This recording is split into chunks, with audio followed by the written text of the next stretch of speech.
तो कैसे आप लोग बताना चाहूंगा। आज बेसिकली फंडा ये है हमारा कि टॉप 3 पॉइंट ऐसे डिस्कस करेंगे हम जिसे आप जान पाएंगे बेसिकली मार्केट में है क्या, बेसिकली हम स्टार्ट इन्वेस्टिंग करें क्यों, और इन्वेस्टिंग स्टार्ट करने के बाद हमें कंसिस्टेंसी क्यों जरूरी है मार्केट में रहने के लिए। बिकॉज मार्केट में बहुत सारे लोग आते हैं, बहुत सारे लोग रहते भी हैं और बहुत सारे लोग चले भी जाते हैं। बिकॉज मार्केट कल था, आज भी है, कल भी रहेगा, बट पैसा कल था, कल नहीं था, आज है, बट आज के बाद कल नहीं रहेगा।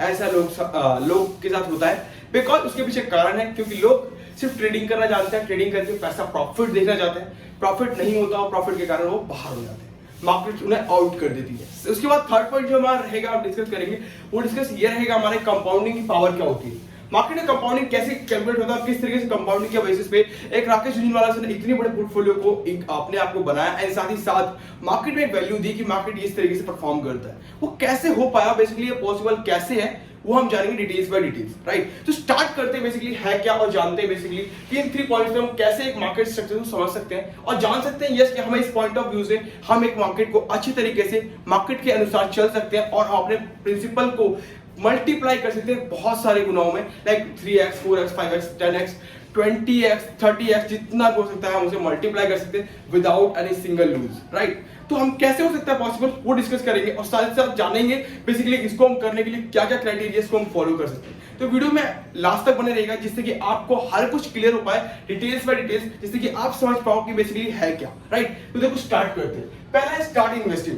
मैं कहता हूं कि आप अगर 20 इयर्स के हो या फिर 18 इयर्स के हो, किसी भी साइज से अगर आपके पास पैसा है, 100 रुपए भी है, तो आप अपनी इन्वेस्टिंग स्टार्ट कर सकते हो, कोई दिक्कत नहीं है। सिर्फ आपके पास सिर्फ ये चाहिए होगा, आपको अगर 18 प्लस के हो आप, तो आपको एक आधार कार्ड, पैन कार्ड एंड एक आपको 120 से भी अकाउंट चाहिए होगा। जिस तीनों चीजों को लेने के बाद आप एक कहीं भी डीमैट अकाउंट खोल सकते हो, किसी भी एप्लीकेशन के थ्रू। आप स्टॉक हो सकता है, एंजल ब्रोकिंग हो सकता है, काइट एप्लीकेशन हो सकता है, कहीं भी व्हाटएवर जो भी आपको अच्छा लगता है वहां से आप चेकआउट करके एक अच्छा खासा एक अपना डीमैट अकाउंट खोल सकते हो। That's all. जब आपका डीमैट अकाउंट खुल जाता है देन आप अपना इन्वेस्टिंग जर्नी स्टार्ट कर सकते हो।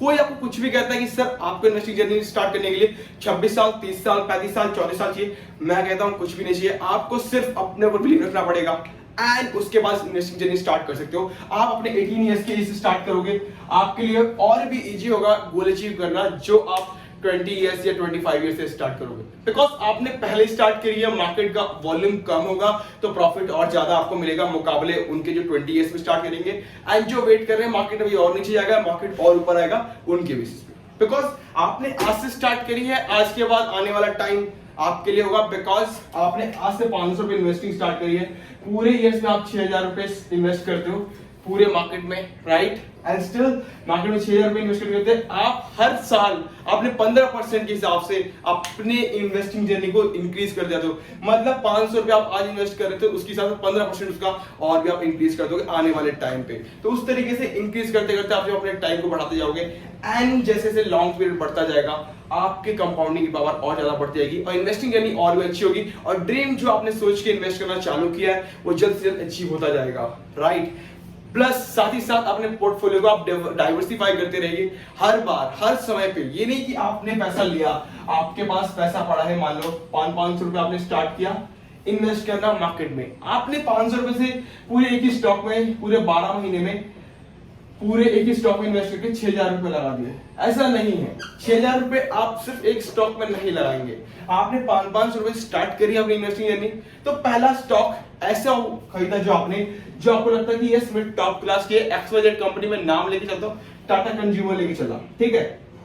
आपको लगता है टाटा कंज्यूमर में मुझे 500 रुपए इन्वेस्ट करने चाहिए, बट एक स्टॉक अभी 700-800 रुपए का तो मैं अफोर्ड नहीं कर सकता, तो बैंक ऑफ बड़ौदा खरीद लिया। 80 रुपए का स्टॉक है, मैं 80 रुपए नहीं 120 का आ गया अभी, तो स्टिल मेरी बाइंग 80 रुपए की, तो इसलिए मुझे याद था, कोई दिक्कत नहीं है। 120 रुपए का आ गया तो 120 रुपए के हिसाब से आपने खरीद लिया स्टॉक को, तो 120 रुपए के हिसाब से खरीद लिया एंड जितने स्टॉक आए उसको खरीद लिया। उसके बाद नेक्स्ट मंथ जब आपके सैलरी आई, आपके पैसा आया 500 रुपए, उस 500 रुपए आपको दोबारा से इन्वेस्ट करना है। अब आप इस स्टॉक को देखो कि कौन सा स्टॉक आपके पोर्टफोलियो के अंदर आ सकता है और कौन सा स्टॉक अच्छा है, और अगर आपको जो स्टॉक अच्छा लग रहा है उसके हिसाब से उसको डाइवर्सिफाई कर लो। उसके बाद आपको पता करना पड़ेगा 6000 रुपए में 3 अगर स्टॉक हमने डिवाइड किए हुए हैं तो 2000 रुपए हर एक 3 स्टॉक्स में होंगे हमारे। वो तीनों स्टॉक हर एक कंपनी हर एक डिफरेंट इंडस्ट्रीज के होने चाहिए। लाइक अगर हमने टाटा स्टील जैसे कि हमने स्टील कंपनी को उठाया है तो एक एनर्जी सेक्टर का स्टॉक होना चाहिए, एक एनर्जी सेक्टर का और पावर सेक्टर का है तो एक आईटी सेक्टर का स्टॉक होना चाहिए। तो इस तरीके से बिकॉज अगर कोई भी चीजें मतलब कोई सा भी इंडस्ट्रीज अगर माइनस में चल रहा हो तो पोर्टफोलियो मेरा तब भी ग्रीन में दिखेगा और मैं अपने पोर्टफोलियो को डाइवर्सिफाई करते हुए मार्केट में इन्वेस्टमेंट स्टार्ट कर रहा हूँ। तो इस तरीके से हमारी मार्केट चलेगी, तो हमें कोई दिक्कत नहीं होगा, मार्केट में कुछ भी हो हमारा पोर्टफोलियो हमेशा ग्रीन में दिखेगा। अगर मान लो बाई चांस आईटी सेक्टर में कहीं भी कोई इश्यू आता है एंड अगर हमारा पोर्टफोलियो माइनस में जा रहा है कोई दिक्कत नहीं है, स्टील एंड एनर्जी सेक्टर से हमें इतनी ग्रोथ मिलेगी जी जिस तरीके से हम आईटी सेक्टर को मात दे पाएंगे और हमारा जो स्टॉक का पोर्टफोलियो है वो हमें ग्रीन में होता हुआ दिखेगा। तो इस तरीके से इन्वेस्टिंग जर्नी को स्टार्ट कर सकते हैं, कहीं से भी, जीरो से भी, कोई दिक्कत नहीं है। कितना भी एज हो, कुछ भी हो, कोई कहता है कि नहीं यार आपको इन्वेस्टिंग नहीं करना चाहिए, आपको थोड़ा टाइम देना चाहिए, आप पहले सीखो उसके बाद ये, मैं कहता हूँ देखो आपको अच्छे से स्टॉक को समझना आना चाहिए, पिक करके जो आपको अच्छा लगता है, जो आप यूज करते हो डेली के दिनों में, मतलब डेली के समय पे, मतलब जो आपने खुद से यूज किया है, पेटीएम आपने खुद से यूज किया है, आपको पता है कैसा यूजर फेस है, कैसा यूजर लिंक है, एवरीथिंग, तो आप अपने तरीके से चूज करके उसको इन्वेस्ट कर सकते हो। आपने देखा है एलआईसी कैसी है, आपने देखा है पॉलिसी बाजार कैसा है, आपने देखा है कंपनीज को नायका कैसी है, जो आपको ब्रांड अच्छा लगता है, आपने देखा है जोमेटो कैसा है, मैंने यूज किया है, सर्विसेज कैसे है, कस्टमर बेस कैसा है, उस तरीके से आप इसको इन्वेस्ट कर सकते हो। ऐसा कुछ भी नहीं है कि कोई इन्वेस्टर अगर आपको कहे कि आप इसमें पैसा डालो तो आप डालो, क्यों भाई, पैसा मेरा है, मैं किसी कंपनी का शेयर होल्डर बन रहा हूं तो मेरा डिसीजन सबसे पहले होना चाहिए मुकाबले किसी और के, राइट। तो सिंपल सी बात है, आप अपने तरीके से सोचो, अपने तरीके से डिफाइन करके अपने तरीके से पोर्टफोलियो डाइवर्सिफाई करते हुए इन्वेस्टिंग जर्नी को स्टार्ट करो। कोई दिक्कत नहीं है, कोई भी लिमिट नहीं चाहिए, कोई क्राइटेरिया नहीं चाहिए, कोई एक्सेल सीट नहीं चाहिए, कुछ भी नहीं चाहिए इसके लिए, और स्टार्ट कर सकते हैं इन्वेस्टिंग जर्नी, ठीक है। सेकंड थिंग आती है कंसिस्टेंसी। पहली बात देखो यार, आज तक मार्केट में मैंने जो सीखा, और मैंने बहुत सारे लोगों की ऐसी बायोग्राफी पढ़ी है, ऐसी बात नहीं है, मैंने पढ़ा है राकेश झुंझुनवाला, वॉरेन बफेट साहब, बहुत सारे लोगों की, पर लेकिन राकेश झुंझुनवाला में एक चीज अलग मिलती है कि उन्होंने लास्ट टाइम भी, अभी जब अगर आप देखोगे उन्होंने जब देहांत हुआ अभी पिछले दिनों 14 अगस्त के आसपास, तब भी उन्होंने ये चीज मेंशन थी उनके उसमें कि यार देखो कंसिस्टेंसी इज मोस्ट इंपॉर्टेंट। 5000 रुपए लेके आया था मार्केट में और 5000 रुपए से इतना बड़ा अमाउंट पोर्टफोलियो को क्रिएट कर पाया, इतने बड़ी जर्नी को कंप्लीट कर पाया, वो इसलिए बिकॉज उन्होंने ये बताया कि कंसिस्टेंसी इतनी इंपॉर्टेंट है कि मार्केट में यार 5000 रुपए लेकर के आया तो हो सकता है मैं आउट हो जाता, बिकॉज 5000 रुपए मार्केट के लिए कुछ नहीं है। मार्केट एक दिन में 2000 करोड़ रुपए का जो 2000 करोड़ रुपए 2000 लाख करोड़ रुपए का जो है डिस्कस करता है, हाँ चेंज करता है डेली बेसिस पे, तो 5000 रुपए करोड़, 5000 रुपए मार्केट के लिए क्या वैल्यू रखता है, राइट। तो उस 5000 रुपए के लिए ना कैसे उसको हम कंपाउंडिंग के थ्रू हम उसको बड़ा बना सकते हैं, उसके लिए थोड़ा सा ना कंसिस्टेंसी चाहिए होती है। हमें ये नहीं कि आज अगर स्टॉक 10 रुपए का हमने खरीदा, कल वो 25 रुपए का हो गया तो बाहर नहीं, वो 25 रुपए से कल अगर 15 रुपए का हो गया तो मुझे डर लग रहा है यार कि 15 रुपए से 10 रुपए से 5 रुपए ना आ जाए, ठीक है। तो ऐसे नहीं चलता स्टॉक मार्केट, इसलिए नहीं वर्क करता कि कब उसकी कोई सी न्यूज अलग आई तो मार्केट से बाहर आ गए। मार्केट वर्क इस तरीके से करता है कि हम जो खरीद रहे हैं हमें इतना पेशेंस होना चाहिए कि जो कंपनी हमने सेलेक्ट करी है वो कंपनी टॉप क्लास की है। उन्होंने टाइटल सेलेक्ट किया, टाइटल उनको 1 नहीं 2 नहीं 3 नहीं 5 नहीं 100% का रिटर्न देके गई, वो ऐसे नहीं मिलता। वो उसके लिए ना थोड़ा तरीका होता है कि आप पहले क्या सिलेक्ट कर रहे हो, आपको समझना होगा कि कंपनी जो आप ऑनर बनने जा रहे हो उस कंपनी में तुमने ऐसा क्या देखा कि उसको ऑनरशिप आप अपने आप को लोगे और उस कंपनी को चला सकते हो। आपने ऐसा क्या देखा कि आपको पता होना चाहिए, बिकॉज अगर आपको नहीं पता तो आप फिर इन्वेस्टमेंट क्यों कर रहे हो। अगर मान लो कि मुझे अपने घर में किसी बंदे का, जिस बंदे ने, रिलेटिव्स ने मेरे से पैसा मांगा कि मेरे अंदर मेरे बिजनेस में आप इन्वेस्ट करो, इन्वेस्ट करने के बाद मैं आपको इतना प्रॉफिट दूंगा, अगर मुझे उसका बिजनेस ही समझ में नहीं आया तो मैं पैसा क्यों डालूं। डेफिनेटली ये क्वेश्चन होना चाहिए, माइंड में है तो बिल्कुल पूछो, अगर अपने आप से पूछो कि अगर मैं कोल इंडिया से खरीद रहा हूं, मैं कोल इंडिया क्यों खरीद रहा हूं, कोल इंडिया के पीछे मेरे पास कोई कारण है कि मैं इसके पीछे ये खरीद रहा हूं, मुझे इसकी सारी चीजें पता है। अगर नहीं पता तो मैं क्यों खरीदूंगा। अगर मुझे कंपनी का ऑनरशिप के बारे में नहीं पता, कंपनी का मैनेजमेंट नहीं पता, पी रेशियो नहीं पता, पीवी वैल्यू नहीं पता, आरओई नहीं पता, आरओसी नहीं पता, मैं तो नहीं करता इन्वेस्ट। क्यों करूं, मैं तो शेयर होल्डिंग वही चाहिए ना जो मेरे अंदर हो, मेरे तरीके से कंपनी चले जो मैं चाहूं, बिकॉज उस तरीके से मैनेजमेंट काम करे जो मैनेजमेंट के हक में है, और मैनेजमेंट बिल्कुल सही तरीके से रेपुटेशन में काम करे। ये नहीं कि कुछ लूप होल्स हो जो हमें बताया नहीं गया, दिखाया नहीं गया और बिल्कुल ही अलग चल रहा है, तो मैं उसमें क्यों जाऊं।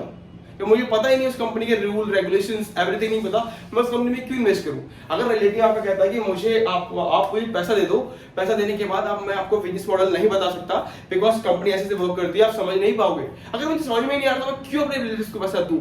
सेम थिंग यहाँ पे कि मैं अपने इन्वेस्टर्स को पैसा क्यों दूं, मैं अपने ऑनर्स को, जो इस कंपनी का ऑनर है उसको मैं पैसा क्यों दूं। अगर मुझे बिजनेस समझ में नहीं आया तो मैं इसको पैसा क्यों दूं। डेफिनेटली इस बात है। तो कंसिस्टेंसी उनको पता थी कि मार्केट में टाइटन है, टाइटन किस तरीके से वर्क करता है और टाइटन की चीजें क्या है और मार्केट में क्या टाइटन का डिमांड होगा आने वाले टाइम पे, ये उन्हें पता थी मार्केट की सारी चीजों को, और उन्होंने उसको इस तरीके से लेके चले। 5 रुपए से सीधा 75 रुपए टाइटन, 75 रुपए से 300, 300 से सीधा 800 रुपए। ये इन्वेस्टमेंट कैसे उन्होंने किया वो उनको पता है। 5 रुपए से वो कहते हैं कि मैंने 2004 में जब पूरे मार्केट में ना लोगों का पैसा इन्वेस्ट करने के लिए नहीं होता था, उस समय मैंने 4 लाख रुपए का मैंने ऑलमोस्ट टैक्स पे किया था प्रॉफिट कमाने के बाद। तो डेफिनेटली ये कुछ अलग होगा ना, माइंड ऑफ जो स्ट्रेंथ होगा, माइंड ऑफ स्ट्रेटेजी होगी वो अलग होगी मुकाबले हर किसी के। हर कोई मार्केट में था, मार्केट में हर कोई उतना सोच सकता था, राइट। हर कोई बोलता है विप्रो खरीद लिया होता तो हमें क्या यार, खरीद लिया होता तब ना। आइसर मोटर भी मैंने बताया था कि लोगों को खरीदने के लिए लास्ट 2-3 महीने पहले लोगों ने खरीद लिया होता तो आज भी 800-1000 रुपए प्लस में होते, पर लेकिन नहीं खरीदा ना। डेफिनेटली यही दिक्कत है। आज मार्केट में आइसर मोटर 3500 रुपए पे रन कर रहा है और मार्केट जब आइसर मोटर 2200 रुपए का था तब मैंने कहा था कि मार्केट में आइसर मोटर वहां भी जाएगा आने वाले 1 से 2 मंथ्स में।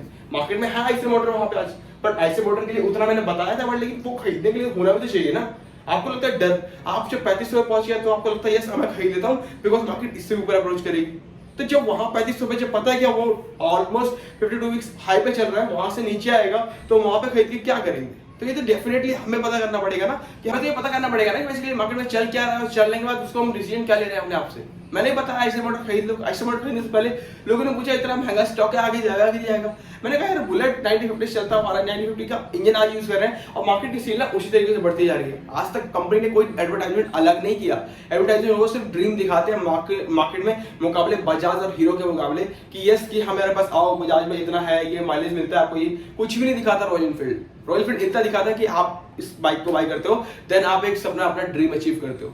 लोग उसको खरीदते हैं और आज भी सेल्स बढ़ती है और आज भी मार्केट में 3400 रुपए का शेयर है। बिकॉज अभी 2200 रुपए का था, 3400 रुपए का, 1200 रुपए ऐसी प्लस नहीं हो गए। उसके पीछे स्ट्रैटेजी थी, माइंड ऑफ बिजनेस था, सब कुछ थी। तो इन्वेस्टमेंट के लिए आपको बताया जा सकता है, अपने आप को एनालाइज आपको खुद से करना पड़ेगा और समझना पड़ेगा मार्केट स्ट्रैटेजी को और अपने आप से इन्वेस्ट करना पड़ेगा, राइट। और उसके बाद देखो अभी power of compounding. Power of compounding क्या है? मार्केट में अगर आप एक जगह पे खड़ी रहे होगे, कंसिस्टेंसी आपको पता है, आपको मार्केट की स्ट्रेटेजी पता है कि टाटा मोटर्स मैंने जो बाई किया है वो 380 से बाई किया है, ठीक है।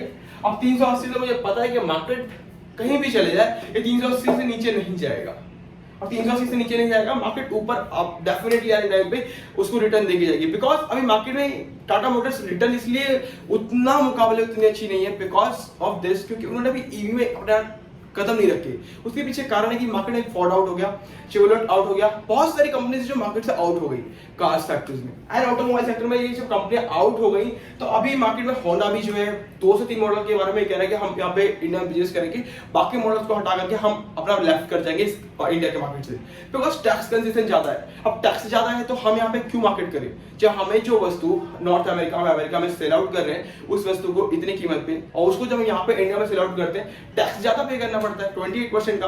और अगर हम वही चीज अगर बाहर से ला करके पार्ट्स को मैन्युफैक्चर करते हैं तो कि उसके लिए हमें 36% का हमसे जीएसटी चार्ज किया जाता है। तो इतना हम जीएसटी क्यों दें किसी को?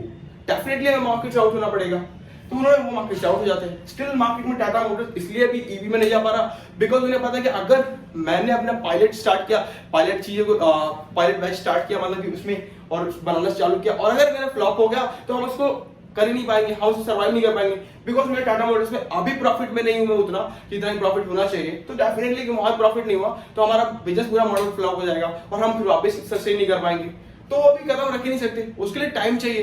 तो डेफिनेटली मार्केट अगर ईवी में आती है और मार्केट में ईवी आने के बाद तो मार्केट 500, 600, 700, 800, 900, 1000 भी लेके जाएगी।